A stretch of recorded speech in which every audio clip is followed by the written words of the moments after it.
Picture this. It's a Monday morning, the lobby feels like a refrigerator, tenants are calling, and the boiler, years past its prime, goes dark. People start texting each other like it's a code red. I walked in on that exact scene once, and you could feel the panic in the air. Hey there, welcome to On-Site Insight, where we talk about projects that move you toward equipment planning and away from crisis management. Been there. I remember a winter rooftop failure where somebody decided, we'll just piggyback power, and then the generator tripped 3 times. Nightmare. Today we're focused on the deliberate option. Modular heat pumps, packaged ACs, and portable skids that buy you time without turning the ops crew into 24/7 firefighters. Right, so give me the quick decision framework.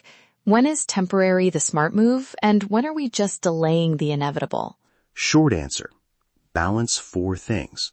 Load match, season, space criticality, and budget runway. If you can meet most of the load and the season gives you time to plan, temporary is a tool. If the space is mission critical or shows systemic distribution failure, that's a capital job. Wait, hold up. How are you getting that 70 to 90% load number fast on site? I need something my tech can use this hour. 2 quick checks. 1, if you have recent BAS data, pull the peak hour loads, match the modular to that. 2, the visual eyeball. Large glazing, kitchens, high ceilings, those demand more. If in doubt, oversize 1 step and require the vendor to run a 24-hour verification so you don't guess after energizing. What if the BAS is down? You can't always pull neat reports on the spot. I've been there mid-fail with nothing but a clipboard. Then fall back to simple field measures. Measure a handful of representative rooms, note temperature drift over an hour, and ask where the worst heat loss is.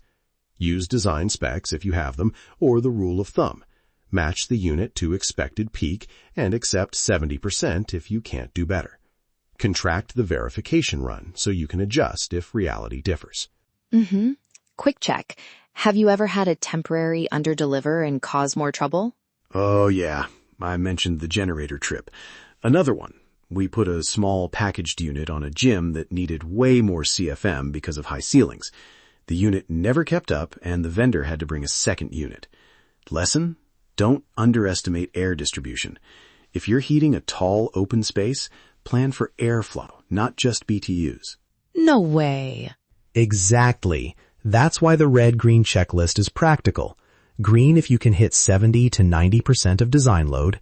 Green if occupants can accept minor noise or visual impact. Green if you have a budget runway and a plan to remove the system. 2 or 3 greens? Go. 1 or none? Start capital planning. Okay, moving to site logistics. Power is usually the clip that stops things cold. What's the on-site checklist there?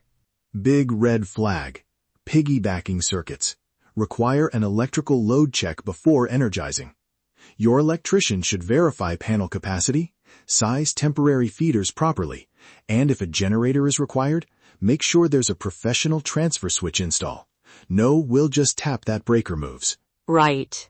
Placement matters too. Keep units clear of egress, off finished floors unless protected, and away from high-traffic sightlines when possible. Use barriers for tenant protection and temporary acoustic panels for noise. And condensate? Route it to approved drains. I've seen teams route it to landscaping and then wonder why the corridor flooded. Exactly.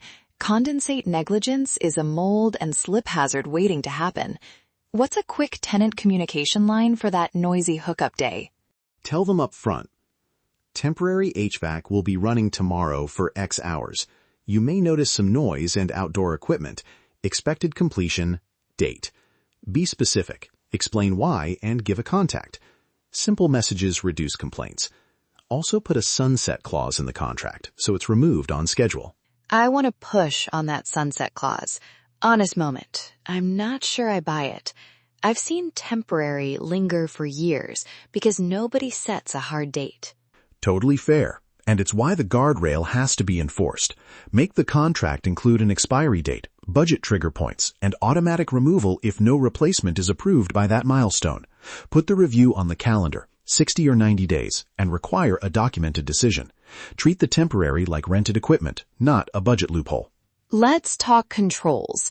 You can slap a thermostat on and hope for the best, but that makes life harder. How do you keep temporary systems from fighting your BAS? 2 safe approaches: isolate or soft integrate. Isolation uses local controls and lockable set points so the temporary won't conflict with BAS logic. Soft integration lets BAS monitor and alarm without taking control. Use a gateway or relay and create interlocks so the BAS doesn't try to schedule a dead asset. Commissioning is key. Verify sensors, route alarms to the right techs, and document a fallback if comms fail. Vendors should hand over a 1-page operating card with alarm thresholds, daily checks, and emergency contacts. That card is gold when shifts change. Who runs the daily checks without burning out the shop? You've got to protect small teams.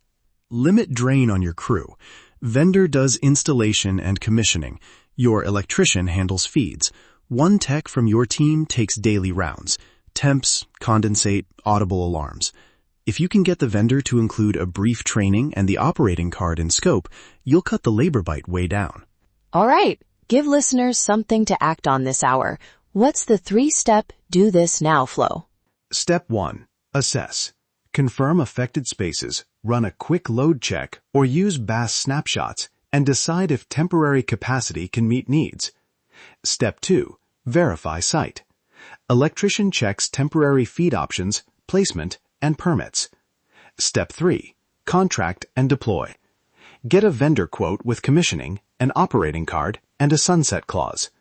If all 3 are green, deploy. If not, prioritize the capital plan and communicate timelines. Permits can slow things. Any way to keep inspectors moving without cutting corners? Call the AHJ early before you sign. Provide the equipment data sheet, 1-line electrical, and placement plan. Many jurisdictions will fast-track emergency temporary service if you document occupant risk. That single call can save days. Don't leave it until after you've signed a contract. Quick recap for listeners. Assess load and criticality, get an electrician to verify power and site safety, secure a vendor contract with commissioning and a sunset clause, and insist on a 1-page operating card for daily rounds. And don't forget, label temporary panels with a big tag. Temporary system, do not tap. It prevents accidental panel taps and saves you trouble. Grab the 1-page tactical temporary HVAC checklist we put together to make this repeatable. Download the checklist at onsiteinsights.com/temporary HVAC and sign up for the deployment cheat sheet, quick commissioning items and vendor requirements you can send to contractors. This has been On-Site Insight where we provide insight for your on-site, helping you move toward planning and away from crisis. We'll see you next time.